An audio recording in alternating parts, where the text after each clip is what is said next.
पांडे, आप देख रहे हैं खबरें फटाफट। आज बात करेंगे कुछ खास खबरों के बारे में।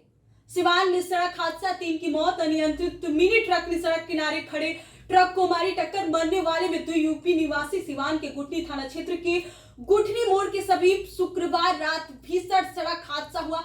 हादसे में 3 लोगों की दर्दनाक मौत हो गई है। घटना गुठनी मेहरौना मुख्य मार्ग पर सीकरपुर गांव के समीप घटी। दरअसल तेज गति से आ रहे मिनी ट्रक ने सड़क किनारे खड़े बालू लदे ट्रक में पीछे से जोरदार टक्कर मार दी है। इस हादसे में मिनी ट्रक में बैठे 3 लोगों की दर्दनाक मौत हो गई है। टक्कर इतनी जबरदस्त थी कि ट्रक के फरखचे उड़ गए हैं। व्हाट इज मोबाइल नंबर कहते ही पड़ी चप्पल। छपरा में छात्रा का पीछा कर रहे युवक की पिटाई। रोजाना करता था परेशान। छपरा के लहलादपुर के एक छात्रा ने मनचले की चप्पल से पिटाई कर डाली है। वीडियो में छात्रा युवक के पीछा करने और कमेंट्स करने से परेशान होकर उसकी चप्पलों से धुनाई करती नजर आ रही है। इसका वीडियो सोशल मीडिया पर तेजी से वायरल हो रहा है। वायरल वीडियो जनता बाजार थाना क्षेत्र के ढोडनाथ उच्च विद्यालय के पास का है। नवादा के जेएनबी में बच्चों का हंगामा। रोड़ेबाजी और तोड़फोड़ मोबाइल इस्तेमाल को लेकर कार्रवाई से नाराज थे। हंगामे के बाद 7 स्टूडेंट नवादा जिले के पकरी बरवा प्रखंड के रेवार स्थित जवाहर नवोदय विद्यालय में बीती रात छात्रों ने जमकर हंगामा मचाया। इस दौरान आक्रोशित छात्रों ने विद्यालय में जमकर रोड़ेबाजी भी की। विद्यालय में मोबाइल इस्तेमाल करने के कारण प्राचार्य द्वारा 7 छात्रों को सस्पेंड करने की कार्रवाई से नाराज छात्रों ने हंगामा मचाया था। सरकार के नए फैसले में 1 लाख शिक्षकों को फायदा। 6 माह के डीपीआई करने वाले भी बन सकेंगे हेडमास्टर।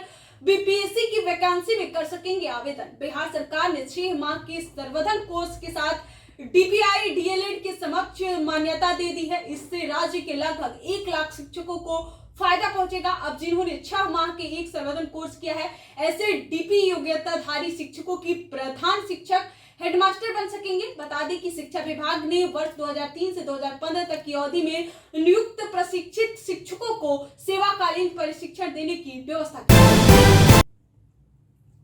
मैट्रिक कंपार्टमेंटल परीक्षा अप्रैल के अंतिम सप्ताह में 2 से 6 तारीख तक आवेदन दे सकते हैं छात्र। चेकिंग के लिए 8 अप्रैल तक मौका। मैट्रिक की परीक्षा का रिजल्ट जारी होते ही बिहार बोर्ड अब कॉपियों की स्कूटनी की कंपार्टमेंटल सह विशेष परीक्षा की तैयारी में जुट गया है। इसके लिए आवेदन की प्रक्रिया शुरू हो गई है। अगर कोई स्टूडेंट अपने मार्क्स को संतुष्ट है तो अपनी स्कूटनी करा सकते हैं। मैट्रिक की स्कूटनी के लिए 2 से 8 अप्रैल तक ऑनलाइन आवेदन किए जाएंगे।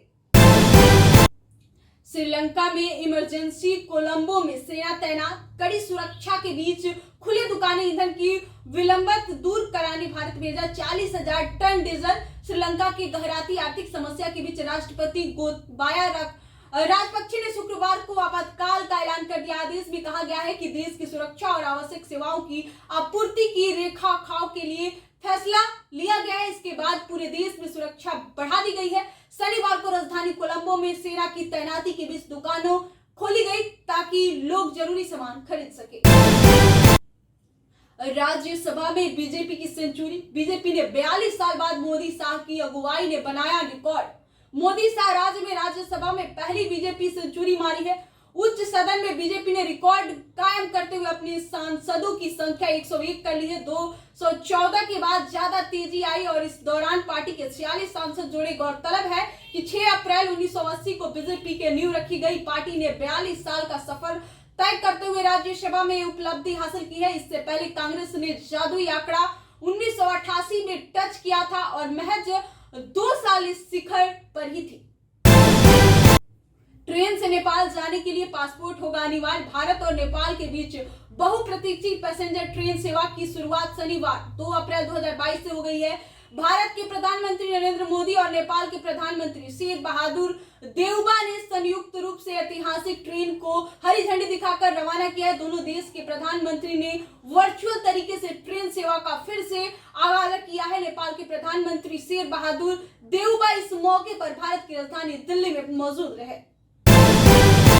कोरोना का सबसे संक्रामक वेरिएंट ओमिक्रॉन से 43% ज्यादा तेजी से फैलता है। XC वेरिएंट देश में कोरोना के मामले में तेजी से गिरावट आ रही है, लेकिन खतरा भी अभी टला नहीं है। WHO के मुताबिक ओमिक्रॉन का एक नया XC वेरिएंट आया है जो BA.2 के मुकाबले 10 गुना ज्यादा खतरनाक है। इसकी मतलब है कि ओमिक्रॉन से ओरिजिनल वेरिएंट 43% ज्यादा तेजी से फैलने का आशंका है। एक्सी वेरिएंट ओमिक्रॉन से 2 लीनियज BA.2 को मिलकर बना है। कर्नाटक में हिंदुत्व पॉलिटिक्स, राज्य में 4 महीने में विप हिजाब जैसी 4 चीजें बैन। इसके जरिए भाजपा पर पूरे साउथ पर टारगेट। कर्नाटक में बैन पॉलिटिक्स खत्म होती नहीं दिख रही है। विप बैन करने की शुरू हुई पॉलिटिक्स में मंदिरों के आसपास मुस्लिम व्यापारियों की दुकानें ही नहीं बल्कि उनका मुख्य व्यापार हलाल मीट की शामिल हो गया। पिछले 4 महीनों में लिस्ट को खंगाले तो 6 चीजों पर हिंदुत्ववादी संगठन बैन मांग कर चुके हैं। जानकारी के माने तो यह प्लानिंग चुनावी साल 2023-24 ही नहीं बल्कि उससे आगे की है। आज की खबरें फटाफट में बस इतना ही। कल फिर मिलेंगे कुछ खास और अहम